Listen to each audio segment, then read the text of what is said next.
चलो ठीक है। अच्छा, टुडेज टॉपिक चैट ऑन रखना, ठीक है। ठीक है, today's topic is NSAIDs all और non as G non ma'am on steroidal है। Anti inflammatory drugs. ठीक है बेटा, आज का टॉपिक है एनसेड्स, जिसको हम कहते हैं non steroidal anti inflammatory drugs. ठीक है। अच्छा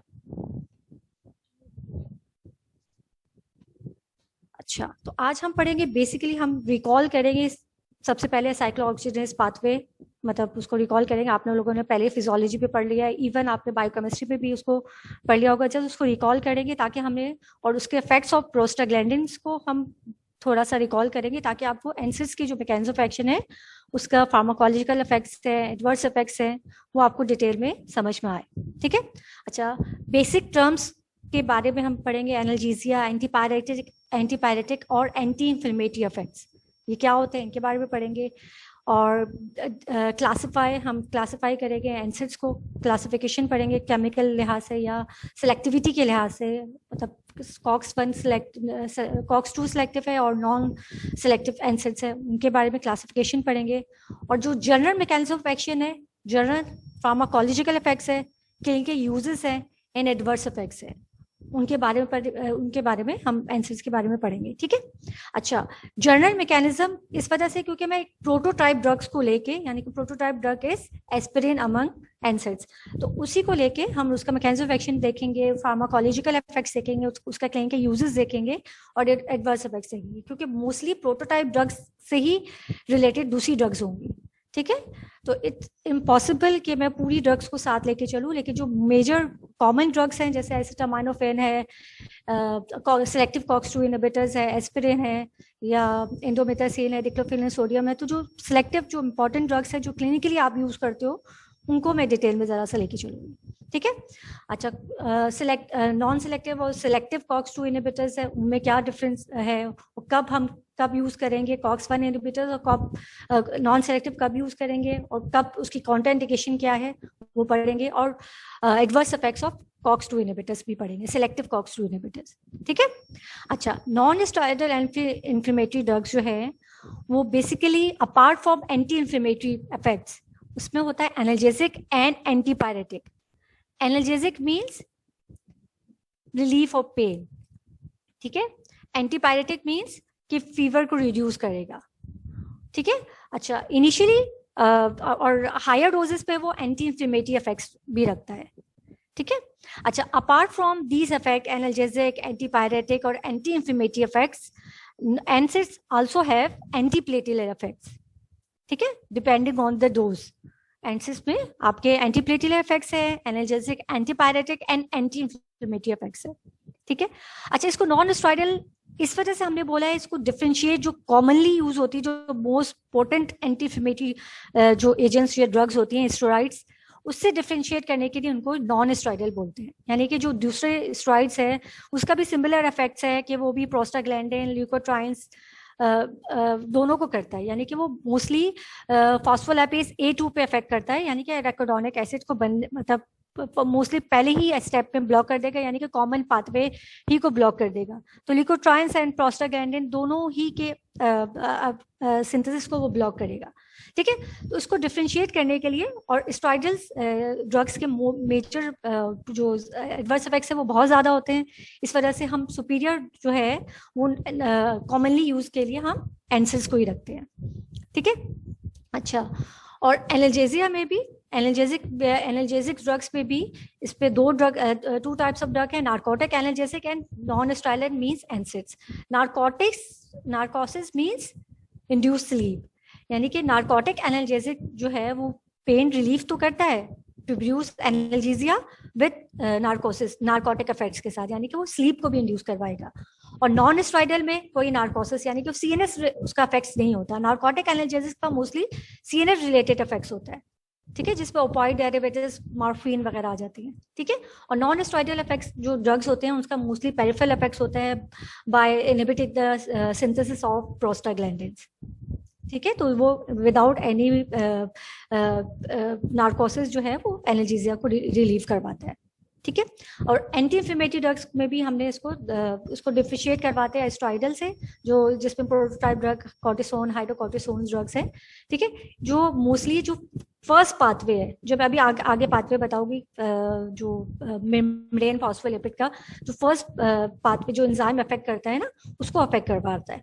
और इसका अपार्ट फ्रॉम दैट इसका वाइड स्पेक्ट एंटी इन्फ्लेमेटरी और एंटी एलर्जिक इफेक्ट्स इसके वाइड स्पेक्ट है। नॉन स्टेरॉइडल के एक लिमिटेड इफेक्ट्स है, यानी कि वो सिर्फ साइक्लोऑक्सीजनेस पाथवे को अफेक्ट करेगा और प्रोस्टाग्लैंडिन की सिंथेसिस को इनहिबिट करवाएगा। ठीक है, तो इसके जो साइड इफेक्ट्स है as compare to steroidal drugs बहुत कम है। ठीक है, लेकिन होते हैं इनके एनसिड्स के।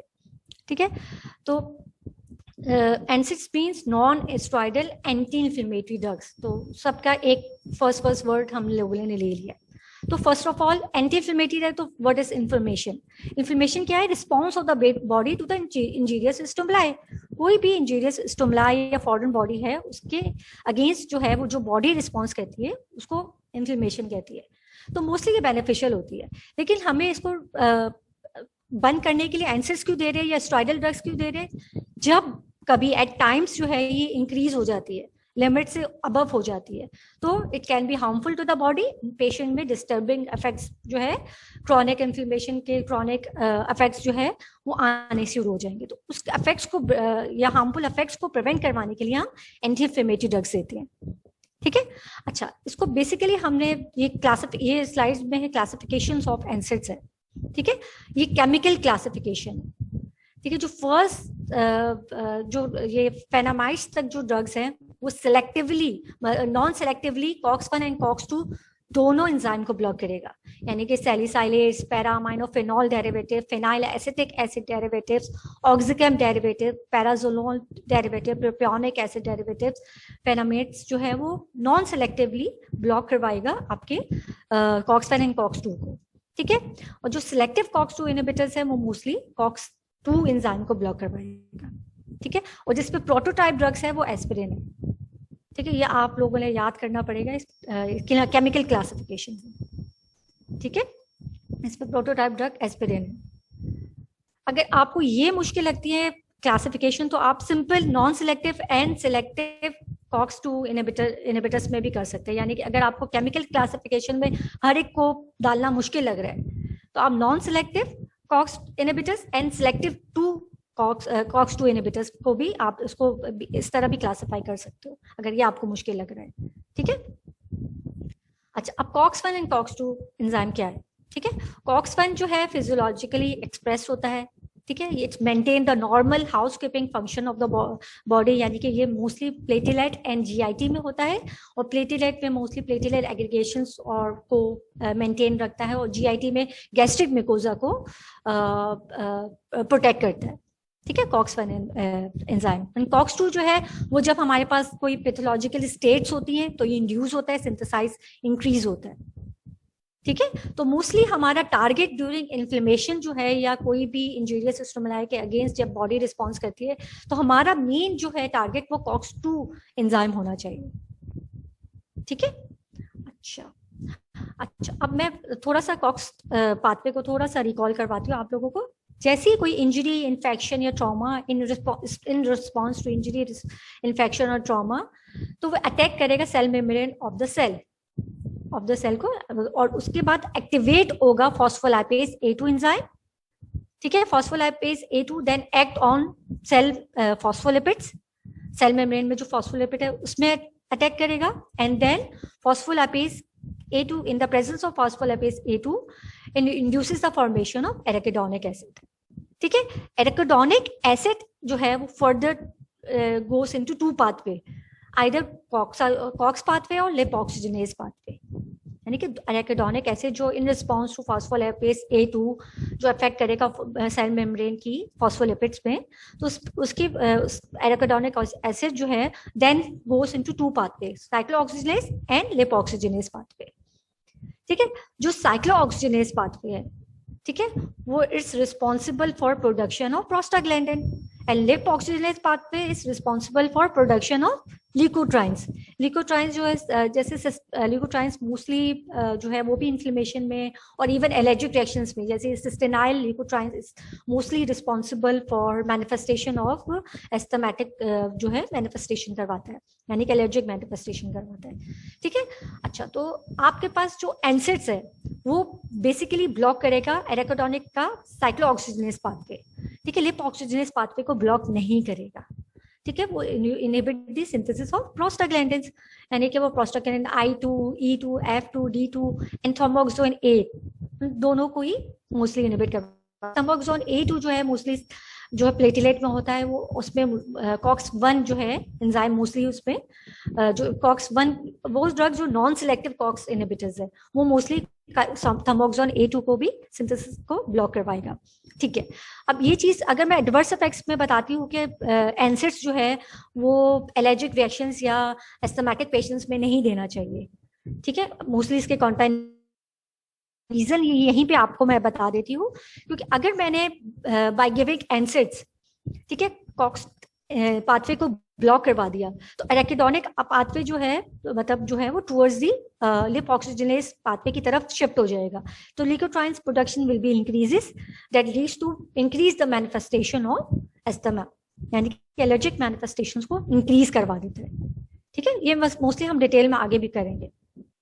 ठीक है, अच्छा अब है थेरापेटिक इफेक्ट्स। जो एनसेड्स के जो थेरापेटिक इफेक्ट्स है जो मोस्टली होते हैं वो एंटी प्लेटलेट होते हैं, एनाल्जेसिक इफेक्ट्स होते हैं, एंटी इन्फ्लेमेटरी होते हैं, एंटी पायरेटिक्स होते हैं, और न्यूली जो इफेक्ट्स है वो एंटी न्यूरोप्लास्टिक इफेक्ट्स भी हैं।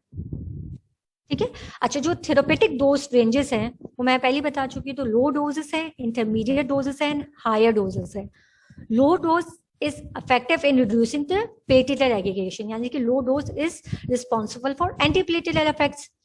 Intermediate dose have antipyretic and analgesic effects, यानी कि 300 से 2400 तक जो है वो antipyretic and analgesic effects के लिए यूज होता है, एंड मोर देन 2400 मिलीग्राम जो है वो मोस्टली यूज होता है फॉर एंटी इंफ्लेमेटरी इफेक्ट्स के लिए।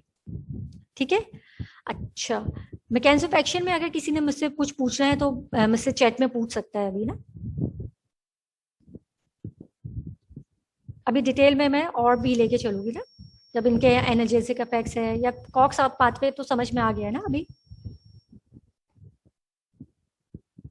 ठीक है, अच्छा नॉन सिलेक्टिव कॉक्स इनहिबिटर्स को हम सबसे पहले लेके चलते हैं, जिसमें जो प्रोटोटाइप ड्रग्स है वो एस्पिरिन है। मैं पहले बता चुकी हूँ, हम प्रोटोटाइप ड्रग्स के ही बारे में सबसे पहले पढ़ेंगे, ताकि उससे ही, क्योंकि यही जनरल मैकेनिज्म ऑफ एक्शन है। दूसरी ड्रग्स के जो केमिकल डेरिवेटिव्स है उनका मैकेनिज्म ऑफ एक्शन भी सेम है, जस्ट लाइक एस्पिरिन की तरह। ठीक है, aspirin is acetyl salicylic acid derivative. ठीक है, वो जो बॉडी में आके कन्वर्टेड इनटू सैलिसाइलिक एसिड, और जो एक्टिव प्रोडक्ट है वो सैलिसाइलिक एसिड है, which is responsible for its action ना एस्पिरिन का। अच्छा, एस्पिरिन और अदर एनसेड्स पे जो डेरिवेटिव्स ऑफ एनसेड्स में ये डिफरेंस है कि ये इरिवर्सिबली इनएक्टिवेट करवाता है, नॉन सिलेक्टिवली इनएक्टिवेट करवाता है कॉक्स एंजाइम को। ठीक है, बाकी सब जो नॉन सिलेक्टिव है वो रिवर्सिबली इनहिबिट करवाता है कॉक्स एंजाइम को। ठीक है, ये बात याद इस वजह से है क्योंकि एंटी प्लेटलेट इफेक्ट्स जो है, जब तक हमारे पास अगर हमने एस्पिरिन दिया हुआ होगा तो जब तक आपके पास प्लेटलेट न्यूली रीजनरेट नहीं होंगे या लाइफ स्पेन जब जिसकी 7 to 10 डेज है, जब तक एस्पिरिन का इफेक्ट प्लेटलेट में रहेगा। ठीक है, इस वजह से अगर हमने कोई सर्जरी प्लान करनी है या इलेक्टिव कोई सर्जरी प्लान करनी है तो उन पेशेंट्स में हमने 7 to 10 डेज का गैप देना होगा। ठीक है, तो यही इसको डिफरेंशिएट करवाता है एस्पिरिन को अदर एनसेड्स डेरिवेटिव्स में। क्या डिफरेंस है कि irreversibly non selectively inactivate COX enzymes. ठीक है, अब सबसे पहले एंटी प्लेटलेट इफेक्ट्स क्या है। ठीक है, एंटी प्लेटलेट्स जो नॉर्मली प्लेटलेट फंक्शंस को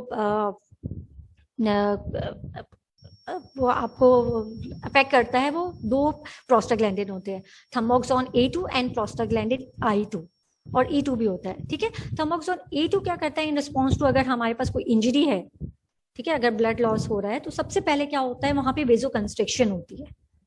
ठीक है, वेसो कंस्ट्रिक्शन होती है। Vasoconstriction is cause by thromboxane A2, यानी कि लोकल इंजरी होगी तो वहां पे प्रोस्टाग्लैंडिन की प्रोडक्शन इंक्रीज होगी और हमारे पास A2 जो है वो सिंथेसाइज होगा एंड देन वो वेसो कंस्ट्रिक्शन कराएगा ताकि हमारे पास ब्लीडिंग रुक जाए। ठीक है, और I2 और E2 जो है वो वेसो डायलेटरी इफेक्ट उसको बैलेंस रखने के लिए होगा। ठीक है, अच्छा अब दूसरी चीज क्या है, और थम्बोक्सोन A2 जो है वो प्लेटिलेट एग्रीगेशन करवाता है, यानी कि इन रिस्पॉन्स टू इंजरी जो है वो प्लेटिलेट को ब्लीडिंग को रोकने के लिए वहां पे प्लेटिलेट एग्रीगेशन करवाता है। एंड I2 क्या करवाता है, वो इनहिबिट करता है प्लेटिलेट एग्रीगेशन को।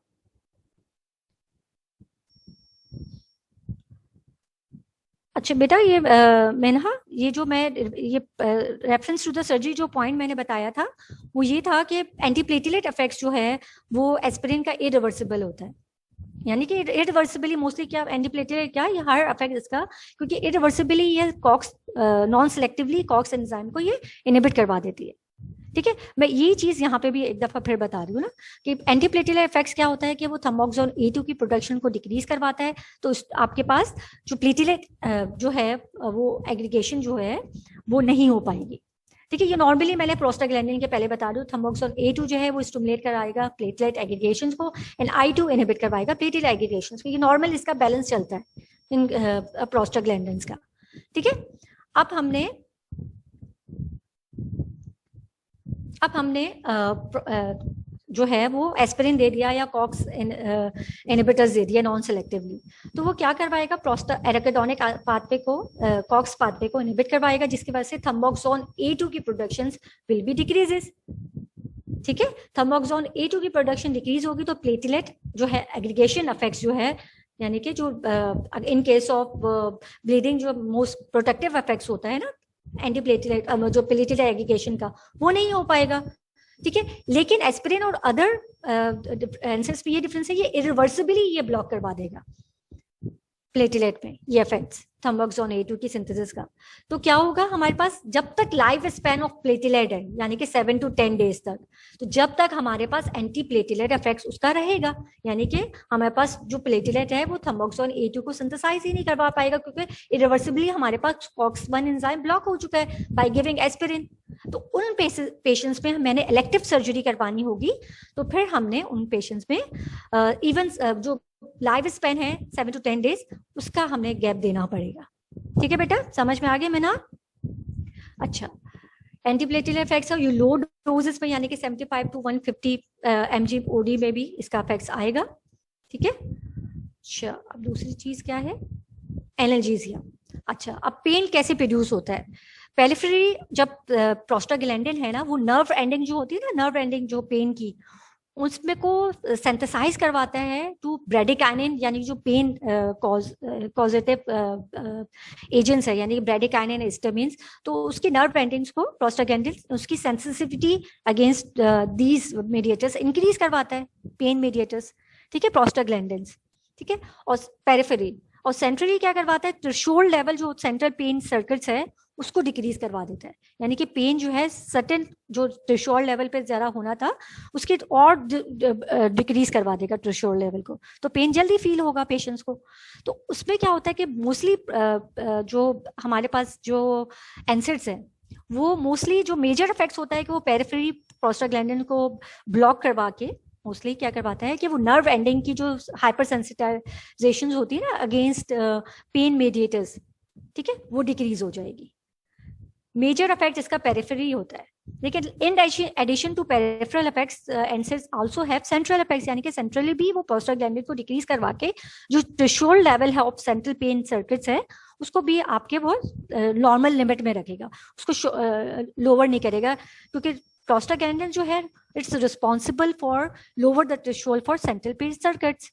तो in case of in the presence of NSAIDs हमारे पास पेरिफेरल एंड सेंट्रल जो प्रोस्टाग्लैंडिन के पेन कॉजेटिव इफेक्ट्स है वो डिक्रीज हो जाएंगे। ठीक है, ये यहाँ पे बात समझ में आई तो आप मुझसे पूछ सकते हैं बेटा, अगर नहीं समझ में आई तो। ठीक है, मैं आगे चलती हूँ। ठीक है, अब जो है एनाल्जेसिक इफेक्ट्स मैं बता चुकी हूँ कि क्यों होता है, मोस्टली पेरिफेरल इफेक्ट्स की वजह से होता है, क्योंकि ये डिक्रीज दी प्रोस्टाग्लैंडिन लेवल्स, तो आपके पास less sensitization of pain are adding to the inflammatory mediators, और जो पेन मेडिएटर्स हैं जैसे ब्रेडिकाइनिन एंड हिस्टामिन, क्योंकि mostly these mediators increase the sensitivity of nerve ending of pain fibres की। ठीक है। अच्छा, इसके अलावा ये हेडेक जो होती है मोस्टली जो वो यूज जो कॉज ऑफ हेडेक होता है कि वो वेजो डायलेशन, यानी कि सेंट्रल अगर मेरे पास वेसल्स की जो है अगर वो वेजो डायलेशन हो रही होती है ना, तो उसमें मोस्टली हेडेक इंक्रीज होता है। तो प्रोस्टाग्लैंडिन एक एडिशनल एंसिड का इफेक्ट हेडेक में ये होता है कि प्रोस्टाग्लैंडिन मीडिएटेड वेजो डायलेशन, यानी कि ऑरा की फेज में जो वेजो डायलेशन होती है ना हेडेक में, तो वो भी उसको भी डिक्रीज करवा देता है। ठीक है। यानी कि एंसर जो है जो प्रोस्टाग्लैंडिन मेडिएटेड ऑरा की वेजोडाइलेशन होती है ना सेंट्रल हेडेक की, वो भी डिक्रीज करवा सकता है by decreases the production of vasodilatory prostaglandin. Analgesic effects जो है, ठीक है, इस पे कोई मैंने पहले ही बता चुकी हूँ, नार्कोटिक एनाल्जेसिक्स अलग है, एंसिड्स अलग है। तो दोनों में डिफरेंस क्या है कि इसमें कोई नार्कोटिक इफेक्ट्स नहीं होता, यानी कि स्लीप इंड्यूसिंग इफेक्ट्स कोई भी नहीं होता, यानी कि इसका कोई सेंट्रल इफेक्ट इतना ज्यादा नहीं है, तो मेंटल एक्टिविटी कोई इंपेयरमेंट नहीं होती एंड हिप्नोसिस नहीं होती। ठीक है। और मेजर कंपोनेंट क्या होता है, वो पेरिफेरल एक्शन होता है। ठीक है। अच्छा अच्छा, इसके अलावा अब एंटीपायरेटिक इफेक्ट्स में पहले मैंने पूछा, पहले हमने बताया एंटीप्लेटिलेट, फिर एनाल्जेसिक इफेक्ट्स, एंड देन हमारा आया ये मैं फार्माकोलॉजिकल इफेक्ट्स ऑफ एनसेड, यानी कि प्रोटोटाइप ड्रग एस्पिरिन को लेके इसके फार्माकोलॉजिकल इफेक्ट्स को बता रही हूँ। ठीक है। अब फीवर किस तरह प्रोड्यूस होता है, फीवर का जो रेगुलेटरी सेंटर होता है इज प्रेजेंट ऑन हाइपोथैलेमस, जो बैलेंस करता है between heat production and heat loss में। ठीक है। यानी कि heat production and heat loss को बैलेंस करता है हाइपोथैलेमस। अच्छा, normally hypothalamus is adjust to the set point, यानी कि एक सेट पॉइंट होता है बॉडी का, हमारे पास जो 37 डिग्री का सेट पॉइंट है, वहां पे हाइपोथैलेमस पे एक सेट है। ठीक है, एडजस्ट है। अच्छा, जब हमारे पास टेम्परेचर एलिवेटेड हो गया बियॉन्ड द लेवल, यानी कि हमारे अगर 37 से अबव हो गया, तो हमारे पास हाइपोथैलेमस इंड्यूस करवाता है हीट लूजिंग मैकेनिज्म, यानी कि लाइक स्वेटिंग और वेजोडाइलेशन से वो पेरिफेरल जो है हीट लॉस करवाएगा, तो टेम्परेचर विल बी नॉर्मलाइज। तो सेट पॉइंट जो है, जो आपके पास जो था, जो नॉर्मल था सेट पॉइंट, उसके जो आपके हाइपोथैलेमस का था, उसी के आप हमारे पास दोबारा से हो जाएगा टेम्परेचर, नॉर्मल बॉडी टेम्परेचर। ठीक है। अच्छा, अब क्या है कि हमारे पास टिश्यू डैमेज है, या कोई इंजरी है, या इन्फ्लेमेशन है, या कोई इन्फेक्शन है, न्यूट्रोफिल जो है वहां पे आपके पास साइटोकाइन्स रिलीज हुए, प्रोस्टाग्लैंडिन रिलीज हुए, न्यूट्रोफिल की कीमोटैक्सिस हुई, न्यूट्रोफिल ने रिलीज करवाए इंटरल्यूकिन्स, इंटरल्यूकिन ने फर्दर एक विस्कस सर्कल हो गया, उसने फर्दर कॉक्स2 एंजाइम्स को एक्टिवेट करवाया। एक कॉक्स2 एंजाइम में PE2 आपके पास प्रोस्टाग्लैंडिन E2 एक कंपोनेंट होता है प्रोस्टाग्लैंडिन, वो क्या करवाता है कि हाइपोथैलेमस का जो सेट पॉइंट होता है, जो नॉर्मल सेट पॉइंट होता है, वो इंक्रीज करवा देता है। ठीक है। इसके अलावा वो क्या करता है प्रोस्टाग्लैंडिन E2 कि वो शट डाउन करवा देता है heat losing mechanism of hypothalamus को, यानी कि सेट पॉइंट इंक्रीज हो गया, यानी कि बॉडी जो है वो नॉर्मल क्या करेगी, हमारे पास जो नॉर्मल टेम्परेचर है वो 104 या 3 तक भी नॉर्मल सेट पॉइंट है। ठीक है। और जो हीट लूजिंग मैकेनिज्म है वो भी डिक्रीज हो गया, तो हमारे पास बॉडी जो है वो फीवर वहां पे उन पेशेंट्स पे फीवर होगा। जो मोस्टली हमारे पास प्रोस्टाग्लैंडिन करवा रहा है वो E2 करवा रहा है बाय इंक्रीजिंग हीट प्रोडक्शन। ठीक है, and shut down heat losing mechanism and और जो readjust the set point of the hypothalamus. ठीक है। तो जब मैं एनसिड दे दिया बाय गिविंग एनसिड, ठीक है, कॉक्स2 इनहिबिशन हो गई, कॉक्स1 एंड कॉक्स2 दोनों इनहिबिशन हो गए। कॉक्स2 मोस्टली पैथोलॉजिकल स्टेट में होता है, वो इंक्रीज हुआ था, वो डिक्रीज हो गया। ठीक है। Prostaglandin E2 production will be decreases, तो हमारे पास क्या होगा, हीट प्रोडक्शन जो मैकेनिज्म है, शट डाउन जो मैकेनिज्म था, हीट लूजिंग मैकेनिज्म का जो शट डाउन हो चुका था, वो रीस्टोर हो जाएगा। ठीक है। तो हमारे पास वो रीस्टोर हो जाएगा और हमारे पास फीवर जो है वो सेटल डाउन हो जाएगा। ये बात समझ में आई? अगर रिपीट करना है तो आप मुझे बता दें बेटा चैट में। अच्छा, ये जो होता है एनसेट्स के बारे में याद रखिएगा, ये reduce fever due to inflammation, यानी कि इन्फ्लेमेशन के जो है इन्फेक्शन के वजह से जो इन्फेक्शन होता है इन रिस्पॉन्स टू इन्फेक्शन और इन्फ्लेमेशन, जो प्रोस्टाग्लैंडिन की सिंथेसिस इंक्रीज होने की वजह से जो पैरेटिक इफेक्ट्स आते हैं, उनको ये उन केसेस में ये फीवर को डिक्रीज करवाता है। लेकिन अगर वो ड्रग इंड्यूस है, ठीक है, या फिजियोलॉजिकल वेरिएशंस की वजह से हो रहा है, या हीट स्ट्रोक की वजह से हो रहा है, ठीक है, उन केसेस पे यानी कि अगर ड्रग इंड्यूस है, यानी कि एट्रोपिन फीवर है, ठीक है, तो उन केसेस में भी ये काम नहीं करेगा। ये सिर्फ और सिर्फ उन केसेस में काम करेगा जब हमारे इंड्यूस स्टिमुलेट होगा कॉक्स, यानी कि इंड्यूसिबल है ना, जब हमारे पास कोई इन्फेक्शन आएगा, कोई फॉरेन बॉडी आएगी, कोई इन्फ्लेमेशन होगा, देन ही ये कॉक्स टू एंजाइम इंक्रीज होगा, सिंथेसिस, इसकी एक्सप्रेशन इंक्रीज होगी, देन ही हमारे पास प्रोस्टाग्लैंडिन E2 की प्रोडक्शन इंक्रीज होगी। ठीक है, तो इस वजह से heat stroke in case of exercise या फिजियोलॉजिकल वेरिएशंस, और इन case of drug induced fever, ठीक है, एंसिस जो है वो काम नहीं करेगा। ठीक है, यहाँ पे मैंने दोबारा लिख दिया वही चीज। अच्छा, इसके अलावा प्रोस्टाग्लैंडिन जो है वो इन्फ्लेमेशन करवाता है। ठीक है, पहले हमारे पास एंटीप्लेटेलेट हो गया, एनाल्जेसिक इफेक्ट्स हो गया, एंसिस के एंटीपायरेटिक हो गया, अब एंटी इन्फ्लेमेटरी इफेक्ट्स आ गया। अब प्रोस्टाग्लैंडिन इन्फ्लेमेशन किस तरह प्रोड्यूस करवाता है?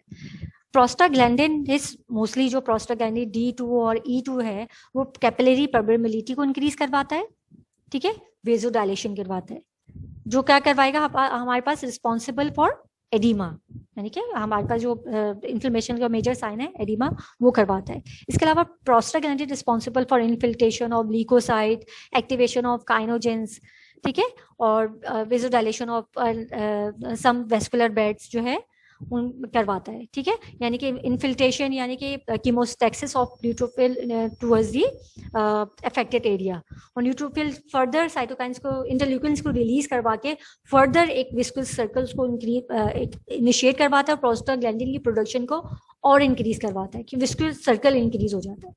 ठीक है, जब हमने एंसिस दे दिया, ठीक है, यानी कि फॉर एग्जांपल हमने एस्पिरिन दिया, तो हमारे पास कॉक्स 1 एंड कॉक्स 2 एंजाइम दोनों ब्लॉक हो गए। कॉक्स 2 एंजाइम ब्लॉक होने की वजह से हमारे पास prostaglandin E2 I2 production will be decreases, तो हमारे पास वेजोडाइलेशन नहीं होगी, एडिमा नहीं होगा। ठीक है, इसके अलावा जो प्रोस्टाग्लैंडिन है वो एडिशन मॉलिक्यूल्स की expression over the endothelium cells भी इंक्रीज करवाता है। ठीक है, वो अगर प्रोस्टाग्लैंडिन नहीं होंगे तो एडिशन मॉलिक्यूल्स की expression over the endothelium cells नहीं होंगे, तो न्यूट्रोफिल की जो कीमोस्टैक्सिस होती है ना, will be decreases, and accumulation of inflammatory cells at the localised area towards the inflammatory area will be decreases. ठीक है, इसके अलावा वेजोडाइलिटी इफेक्ट्स को डिक्रीज करवाने की वजह से ये परमेबिलिटी को भी डिक्रीज करवा सकते हैं। ठीक है, तो ये एंटी इन्फ्लेमेटरी इफेक्ट्स, इसका एक विजुअल सर्कल चला जाता है। ठीक है, अच्छा, यहाँ पे अगर किसी ने कुछ पूछना है बेटा तो मुझसे पूछ सकते हैं। आज सब मुझे लग रहा है सब सो रहे हैं, कोई चैट में कोई एक्टिव भी नहीं है। किसी ने कुछ पूछना है?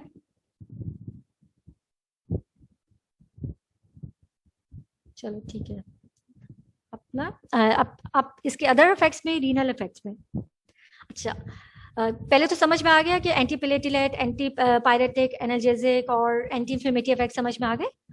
ठीक है, अच्छा, अब हम लेके चलते हैं अदर सिस्टम में भी इसके इफेक्ट्स होते हैं। ठीक है, जैसे रीनल इफेक्ट्स है। अच्छा, प्रोस्टाग्लैंडिन E2 एंड I2 जो है responsible for dilatation, vasodilation of afferent arterioles of renal, जो होता है ना ग्लोमेरुलस का, एक आफ्रन एंड होता है, एक इफ्रंट एंड होता है ना, तो उसमें प्रोस्टाग्लैंडिन जो वेजोडाइलेटर प्रोस्टाग्लैंडिन जो इन्फ्लेमेशन में भी थे ना, तो वो क्या करवाते हैं कि आफ्रन आर्टियोल्स को वेजोडाइलेट करवाते हैं, जिसकी वजह से इंक्रीज GFR होता है, क्योंकि blood flow towards the glomerulus increase होगा, एंड GFR विल इंक्रीजेस, मतलब नॉर्मल GFR के लिए मेंटेन करने के लिए हमारे पास ये प्रोस्टाग्लैंडिन्स होते हैं। ठीक है, जो आफ्रन आर्टिकल्स को वेजोडाइलेट करवाता है, और नॉर्मली हमारे पास जो COX-2 एंजाइम है नॉर्मली एक्सप्रेस होता रहता है, क्योंकि मोस्टली ये इंड्यूसिबल एंजाइम है COX-2, लेकिन जो नॉर्मली एक्सप्रेस रहता है इन किडनी, ये बात याद रखिएगा, COX-2 एंजाइम जो है वो इंड्यूसिबल होता है, यानी कि इन केस ऑफ इन्फ्लेमेशन और इन्फेक्शंस के रिस्पॉन्स पे ये इंड्यूस होता है इसकी एक्सप्रेशन, लेकिन किडनी में नॉर्मली फिजियोलॉजिकली ये नॉर्मली रहता है, मतलब एक्सप्रेस रहता है। ठीक है। अच्छा, अब तो ये उसमें इसका क्या होता है कि आफ्रिन आर्टियोल्स को वेजोडाइलेट कराता है, जिसकी वजह से जीएफआर नॉर्मली मेंटेन रहता है और सोडियम और water excretion will be normalise. ठीक है, लेकिन बाय गिवन एनसिड्स और कॉक्स 2 इनहिबिटर्स तो हमारे पास क्या होता है कि prostaglandin levels will be decreases. तो क्या होगा, तो वेजोडाइलेटरी इफेक्ट जो होता है जो प्रोस्टाग्लैंडिन का, वो भी डिक्रीज हो जाएगा। तो जीएफआर विल बी डिक्रीजेस। ठीक है, और सोडियम में वाटर रिटेंशन और सोडियम में वाटर रिटेंशन कैन अकर। ठीक है, ये बात समझ में आ गई, क्योंकि साइड इफेक्ट्स के हिसाब से ही मैं मतलब ना इसके फार्माकोलॉजिकल इफेक्ट्स को ही सबसे पहले बता रही हूँ, प्रोस्टाग्लैंडिन के इफेक्ट्स क्या थे, तो उसके हिसाब से ही एंसिड्स देने की वजह से क्या हो रहा है। तो आपको रिकॉल, अगर एडवर्स इफेक्ट्स अगर रिकॉल मैं नेक्स्ट लेक्चर में करवाऊंगी तो आपको पता होगा। ठीक है, अच्छा, अब जीआईटी में क्या होता है, प्रोस्टाग्लैंडिन जो प्रोटेक्टिव, मोस्टली इसका प्रोटेक्टिव इफेक्ट होता है प्रोस्टाग्लैंडिन का I2 एंड E2 का। ठीक है, ये मोस्टली क्या करवाता है आपके पास, दीज प्रोस्टाग्लैंडिन जो है वो inhibit the acid secretion and increases the mucus production. ठीक है, गैस्ट्रिक म्यूकोजा से म्यूकस प्रोडक्शन को भी इंक्रीज करवाता है। इसके अलावा ये बाइकार्ब की सिक्रीशन को भी इंक्रीज करवाता है। इसके अलावा एंटी आपके पास ल्यूकोसाइट और एंडोथेलियल की इंटरेक्शंस को इनहिबिट करवाते हैं। जीआईटी में इसका इफेक्ट अलग होता है। ठीक है, इनहिबिट दी ल्यूकोसाइट एंडोथेलियल इंटरेक्शंस, यानी कि म्यूकोजल प्रोटेक्टिव इफेक्ट्स है इन लोगों का, E2 एंड I2 का। अदर जगह पे तो मोस्टली इन्फ्लेमेटरी साइट पे ये ल्यूकोसाइट की एक्टिवेशन करवा रहा है, एडेशन करवा रहा है, और F2 अल्फा करवा रहा है, D2 करवा रहा है। ठीक है, लेकिन मोस्टली म्यूकोजल में I2 और E2 जो क्या करवाता है, ल्यूकोसाइट की और एंडोथेलियल की इंटरेक्शंस को डिक्रीज करवाता है। यानी कि म्यूकोजल गैस्ट्रिक म्यूकोजा में मोस्टली प्रोस्टाग्लैंडिन का आपका काम क्या होता है कि वो प्रोटेक्टिव काम रहता है, प्रोटेक्टिव इफेक्ट्स रहता है। लेकिन अगर मैंने नॉन सिलेक्टिव एंसिड्स दे दिया, यानी कि COX-1 and COX-2, specially COX-1 चलो ब्लॉक करवा दिया, जिसकी वजह से prostaglandin secretion will be decreases. तो फिर क्या होगा कि हमारे पास एसिड सिक्रीशन जो है, जो प्रोटेक्टिव इफेक्ट्स थे ना, वो सब नलिफाई हो जाएंगे ऑफ प्रोस्टाग्लैंडिन के, और म्यूकोजल अल्सरेशन की तरफ पेशेंट चला जाएगा। ये बस याद रख लो, इसकी पूरा डिटेल में जाने की जरूरत नहीं है। याद रखना कि इंक्रीज एसिड सिक्रीशन करवाएगा, mucosal secretion will be decreases, और आपकी बाइकार्ब की सिक्रीशन भी डिक्रीज हो जाएगी। ठीक है, अच्छा, रिप्रोडक्टिव ऑर्गन्स पे भी इसका इफेक्ट्स होता है, फार्माकोलॉजिकल इफेक्ट्स ऑफ एंसिड्स का रहता है एस्पिरिन का, यानी कि प्रोस्टाग्लैंडिन E2 और F2 जो मोस्टली वो कॉन्ट्रैक्ट करवाता है नॉर्मल प्रोस्टाग्लैंडिन प्रेग्नेंट यूटर्स को। ठीक है, और इसी वजह से हम उनको मिसकैरेजेस, अगर मैंने एबॉर्शन करवाना है पेशेंट को, इलेक्टिव एबॉर्शन करवाना है, तो उन पेशेंट्स में मैं प्रोस्टाग्लैंडिन मिसोप्रोस्टॉल वगैरह दे सकते हैं। इसके अलावा प्रोस्टाग्लैंडिन मेंटेन करता है पेटेंट डक्टस आर्टियोसिस को, जो एक शंट होता है ना एओर्टा एंड पल्मोनरी आर्टरी का, एक शंट है ना एओर्टा और फीटस में, एओर्टा एंड पल्मोनरी आर्टरी का, यानी कि आपके पास जो भी ब्लड आता है, क्योंकि आप एक शंट की वजह से दोबारा से आपके सिस्टमिक से चला जाता है, क्योंकि फीटस का लंग्स है वो कोलैप्स है, फीटस का लंग्स कोलैप्स है, तो लंग्स पे जाने की जरूरत ही नहीं है। तो आपके पास ये शंट होता है, तो प्रेशर जो है टुवर्ड्स दी सिस्टमिक ज्यादा होता है, तो पल्मोनरी आर्टरी की तरफ से वो ब्लड चला जाएगा एओर्टा की तरफ। तो ये डक्टस आर्टियोसिस का काम फीटस में रहता है कि, अच्छा हुमैरा बेटा, एंसिड्स का जो इफेक्ट था किडनी में, मैंने बताया है कि ये आपके आफ्रन आर्टियोल्स को, जो प्रोस्टाग्लैंडिन I2 E2 जो है वो मोस्टली वेजोडाइलेट करवाता है आफ्रन आर्टियोल्स को ऑफ ग्लोमेरुलस। तो जिसकी क्या होता है, blood flow will be increases, renal blood flow increase हो जाएगा वहां पे। ठीक है, तो GFR विल बी इंक्रीजेस। ठीक है, GFR इंक्रीज होगा, सोडियम वाटर रिटेंशन, क्योंकि नॉर्मली हमारे पास COX-2 जो है वहां पे किडनी में एक्सप्रेस रहता है। ठीक है, तो जब हम एंसिड देंगे उन पेशेंट्स में, तो COX-2 एंजाइम, यानी कि अगर मैंने एस्पिरिन दे दिया तो नॉन सेलेक्टिवली उसने COX-1 एंड COX-2 दोनों को जो है वो ब्लॉक करवा देगा, दोनों को वो ब्लॉक करवा देगा। ठीक है, तो हमारे पास क्या है कि आप प्रोस्टाग्लैंडिन सिक्रीशन डिक्रीज होंगी, तो vasodilatory effects of afferent arteriole will be inhibited. ठीक है, आफ्रन आर्ट्रियोल्स का। ठीक है, तो हमारे पास क्या होगा, GFR विल बी डिक्रीज, तो sodium and water retention can be occur. ठीक है, in response to aspirin as a side effects. अब प्रोस्टाग्लैंडिन मोस्टली जो है वो हेडेक करवाते हैं, वेजोडाइलेटरी, क्योंकि हमारे का ऑरा फेज में क्या होता है बेटा, ऑरा फेज में हमारे पास ये होता है कि आपके पास वेजोडाइलेटरी इफेक्ट्स होता है। ठीक है, यानी कि ब्लड फ्लो वहां पे एक सर्टेन थ्रॉबिंग पेन जो होता है ना, वो वेजोडाइलेटरी इफेक्ट्स की वजह से होता है। Prostaglandin cause headache. ठीक है बेटा, अच्छा, अब है कि डक्टस आर्टरोसिस जो है मोस्टली जो पेशेंट्स जो है अगर उसमें जो है जो अगर मैंने पैटर्न रहा तो फॉर एग्जांपल फीचर्स में ये बर्थ के बाद फौरन ही एक जब लंग्स जो है वो दोबारा से खुलते, लंग्स जब फर्स्ट ब्रीथ होती है, लंग्स दोबारा से काम करना शुरू करता है तो देन प्रेशर जो है मेंटेन रहता है, तो ये डक्टस जो है वो क्लोज हो जाती है। लेकिन अगर हमारे पास क्लोज नहीं हो पाया और पेटेंट डक्टस आर्टरोसिस हुई तो स्मॉल डोजेस ऑफ एनसिड्स, और उसमें हम प्रेफर करेंगे एंडोमिथासिन को for closure of patent ductus arteriosus को। यानी कि नॉर्मली मेंटेन रखता है इस डक्ट को पैटर्न रखने के लिए प्रोस्टाग्लैंडिन्स। इन ड्रग्स को मेंटेन रखने के, उस ड्रग को नॉर्मल पैटर्न रखने के लिए फीचर्स लाइफ में प्रोस्टाग्लैंडिन इफेक्ट काम करता है। और नॉर्मली ये क्लोजेस एट बर्थ नॉर्मली खुद ही क्लोज हो जाता है। लेकिन अगर वो पैटर्न रहे, ये डक्ट जिसको कहते हैं पेटेंट डक्टस आर्टरोसिस, ठीक है, उन केसेस में हम स्मॉल डोज ऑफ एनसिस यानी कि हम इंडोमिथासिन और एस्पिरिन उन पेशेंट्स में दे सकते हैं। और एक कॉन्ट्राइंडिकेशन क्या होगी कि हम लेट प्रेगनेंसी में नहीं देंगे क्योंकि ये premature closure of ductus arteriosus करवा सकता है। ठीक है, अच्छा अब है यूरिकोसूरिक एक्शन। देखिए सब फार्माकोलॉजिकल इफेक्ट्स है। यूरिकोसूरिक एक्शन मींस ये यूरिक एसिड में इसका क्या इफेक्ट्स है। स्मॉल डोसेस पे क्या करवाता है एस्पिरिन, क्या करवाता है, इंटरफेयर विद यूरेट सिक्रीशन, यानी कि जो प्रॉक्सिमल ट्यूब्यूल्स में जो ट्यूबुलर यूरेट सिक्रीशंस है उससे कंपीट करता है और उसकी जगह खुद बाइंड करके यूरिक एसिडिक इफेक्ट्स मतलब इफेक्ट्स को ब्लॉक करवा देते हैं। यानी कि जो भी एनायनिक ट्रांसपोर्ट मैकेनिज्म होता है ना उसमें दोनों ही कंपीट करेंगे। मैं यहाँ पे आगे पिक्चर में बताती हूँ। ठीक है, नॉर्मली क्या होगा कि हमारे पास जो सिक्रीशन जो पाथवे हैं बेजोलेटरल में, वहां पे क्या करवाता है एस्पिरिन लो डोजेस में क्या करवाता है, जो यूरिक एसिड का एनायनिक ट्रांसपोर्टर होता है उस पे उससे कंपीट करता है, यूरेट की जगह खुद लग जाता है aspirin and inhibit the secretion of uric acid into the urine. यानी कि ये यूरिकोसूरिक इफेक्ट्स जो है वो उनको इनहिबिट करवाएगा। अगर मैं यूरिकोसूरिक एजेंट्स भी दे दूं, अगर गाउट है फॉर एग्जांपल और पेन रिलीफ करवाने के लिए उन पेशेंट्स पे एस्पिरिन दे रहे थे और मैंने फेनाइल ब्यूटाजोन भी दे दिया, तो क्या हो गया, तो फेनाइल ब्यूटाजोन के इफेक्ट्स को भी वो डिक्रीज कर देता है। ठीक है, यानी कि ये लो डोजेस में ये कंपीट करता है आपके पास एट बेजोलेटरल साइट में, ब्लड की तरफ बेजोलेटरल साइट में आपके पास मोस्टली सिक्रीशन को डिक्रीज करवाता है। और हायर डोजेस पे क्या करवाता है कि ये रीएब्जॉर्प्शन को डिक्रीज करवाता है। हायर डोजेस ऑफ एस्पिरिन अगर मैंने एंटी इन्फ्लेमेटरी इफेक्ट्स की वजह से अगर मैंने दे रही हूँ तो उन पेशेंट के ये यूरिन में जो आपके पास एपिकल साइट है वहां पे इसकी reabsorption of uric acid will be decreases और inhibited by high dose of aspirin. यानी कि लो डोजेस पे ये कंपीट करेगा एक बेजोलेटरल साइट में और इसकी सिक्रीशन को इनहिबिट कराएगा यूरिक एसिड की, और हायर डोजेस पे ये क्या करेगा, ये रीएब्जॉर्प्शन को डिक्रीज करवाएगा। ठीक है बेटा, समझ में आया ये?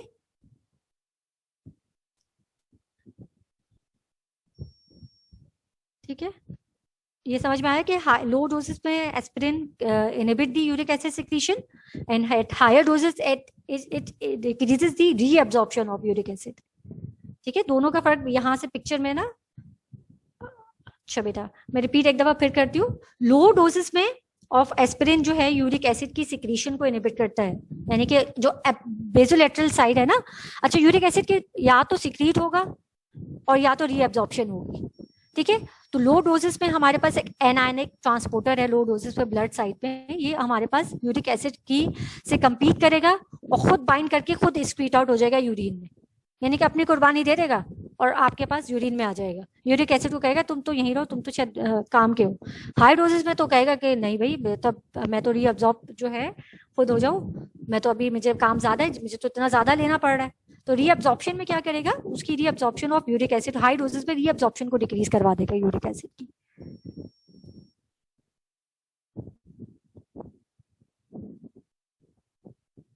बेटा मैंने बताया ना कि मतलब लो डोजेस में वो बेजोल के मतलब ये आपके पास लो डोजेस में सेपरेट इफेक्ट्स है और हाई डोजेस में अदर इफेक्ट्स है। लेकिन हाई लो डोजेस में वो इतना सफिशिएंट यूरिन में बेशक वो आ गया होता है, लेकिन इतना सफिशिएंट नहीं होता कि वो रीअब्जॉर्प्शन को कंपीट करवा सके। ठीक है, एक तो वो यूरिक एसिड को आने ही नहीं दे रहा, ठीक है। दूसरी चीज क्या है कि अगर वो आ भी गया है तो इतनी वो सफिशिएंट उसकी यूरिन में कंसंट्रेशन नहीं होती, सिर्फ 75 to 2 ग्राम वाली चीज है।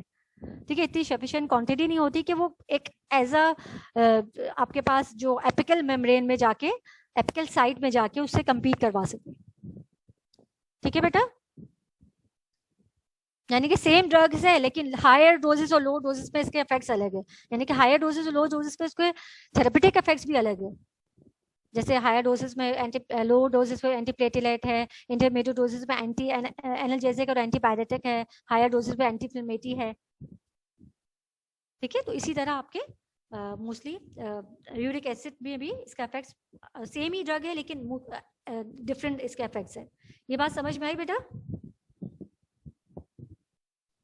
अच्छा, अब है अदर इफेक्ट्स सैलिसाइड्स के जो होते हैं ना, जो लोग स्पेसिफिक टू सैलिसाइलेट होता है, वो लोकल इफेक्ट्स होता है कि क्रेटोलाइटिक इफेक्ट्स होता है, इरिटेंट इफेक्ट्स होता है, एंटीसेप्टिक और फंगीसाइडल इफेक्ट्स भी, ये स्टेटिक इफेक्ट्स भी रखता है। ठीक है, जो स्पेसिफिक टू सैलिसाइलेट उसके फार्माकोलॉजिकल इफेक्ट्स है। ठीक है, ठीक है, मैं यहाँ पे लेक्चर एंड कर देती हूँ। नेक्स्ट लेक्चर फिर हम लोग कल करेंगे, क्योंकि मतलब ये 2 में है ना। अगर अभी किसी ने मुझसे कुछ पूछना है तो पूछ सकता है।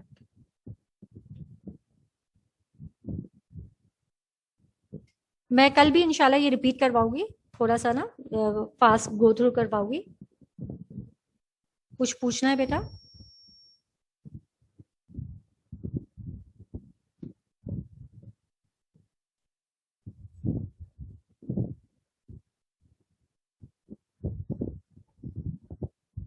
कुछ भी नहीं पूछना, आज सबको समझ में आ गया। प्लेटिलेट इफेक्ट्स पे थम्बोक्सोन E2 था। ठीक है, I2 भी होता है लेकिन थम्बोक्सोन E2 का shift balance towards the thromboxane A2 ज्यादा रहता है। तो थम्बोक्सोन E2 क्या करवाता है कि हमारे पास प्लेटिलेट एग्रीगेशंस करवाता है।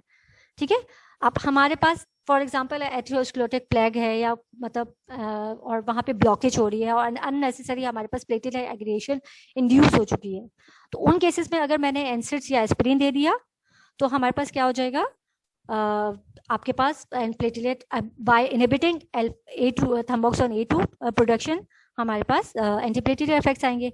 ठीक है, एंटीप्लेटिलेट एनाल्जेसिक आगे, एंटीपायरेटिक इफेक्ट्स किस तरह आ रहे थे?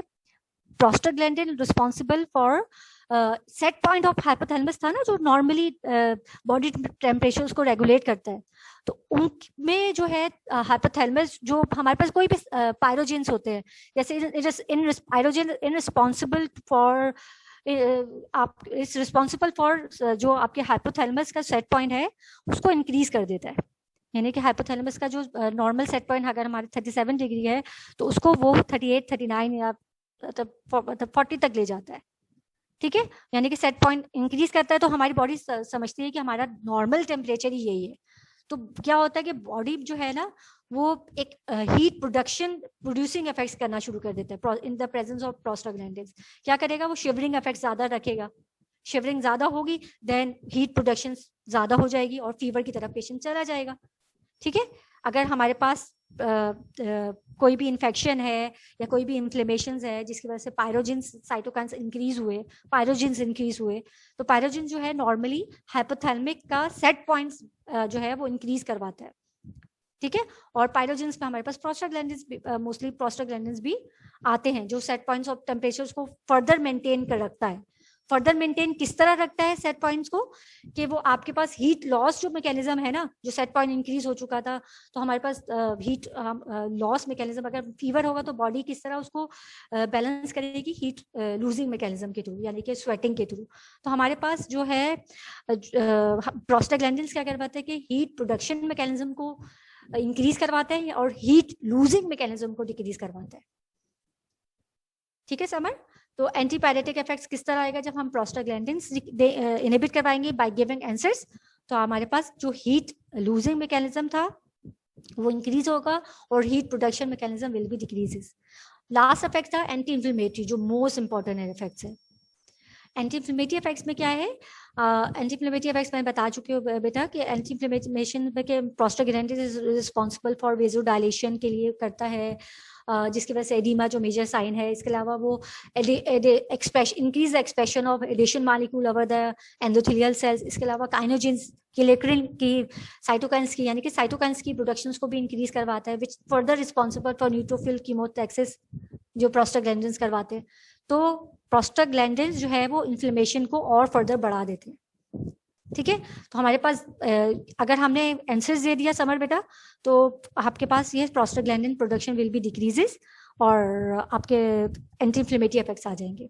यानी कि आपके पास प्रोस्टाग्लैंडिन नहीं होंगे, D2 E2 F2 अल्फा नहीं होंगे, स्पेशली 3 जो होते हैं।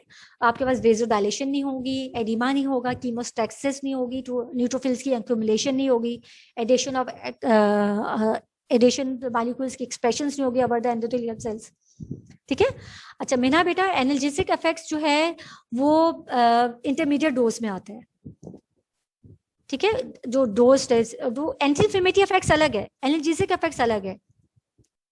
एनाल्जेसिक इफेक्ट्स के लिए बेटा पेन जब होता है, पेन का मैं बता चुकी हूँ बेटा कि पेन क्यों होगा जब हमारे पास जब जब नर्व एंडिंग है, जो पेन नर्व एंडिंग है वो किसी भी पेन मीडिएटर से उसकी सेंसिटिविटी इंक्रीज हो जाए।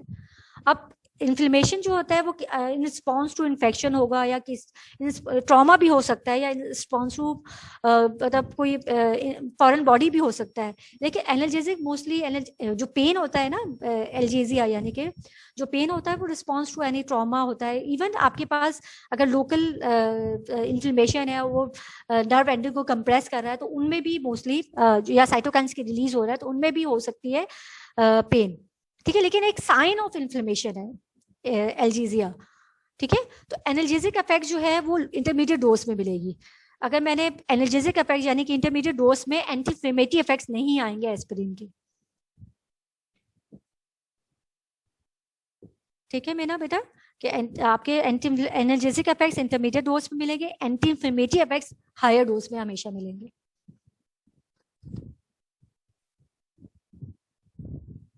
ठीक है, और कुछ किसी ने पूछना है बेटा?